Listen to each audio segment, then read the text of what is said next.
من إجلال الله عز وجل إثبات الأسماء والصفات العلى التي ثبتت في الكتاب والسنة لربنا سبحانه وتعالى على الوجه الأكمل بالمعنى الظاهر، على الوجه اللائق بجلال الله سبحانه وتعالى من غير تشبيه ولا تمثيل. فإن المؤمن لإجلاله لله عز وجل لا يرد على قلبه تشبيه ربه بأحد من خلقه ولا تمثيل ربه بأحد من خلقه، فيثبت الأسماء والصفات على المعنى الظاهر لها، على المعنى اللائق بجلال الله سبحانه وتعالى من غير تشبيه ولا تمثيل ولا تعطيل ولا تكييف ولا تأويل. فإن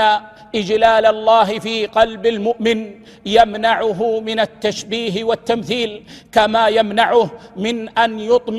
أن يطمع في أن يدرك عن الله ما لم يخبره الله عز وجل به. ولذا لما جاء رجل إلى الإمام مالك بن أنس رحمه الله رحمة واسعة وأعلى درجته في الجنة وجزاه عن الإسلام والمسلمين خير الجزاء، لما جاء رجل إلى ذلكم الإمام الموفق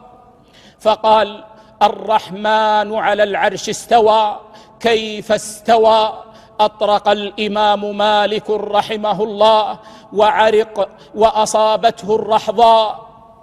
ثم رفع رأسه ثم قال: الاستواء منه غير مجهول، والكيف منه غير معقول، والإيمان به واجب، والسؤال عنه بدعة. يا أمتي والحزن يعصرني على ملء انحنى، ما بال رحلة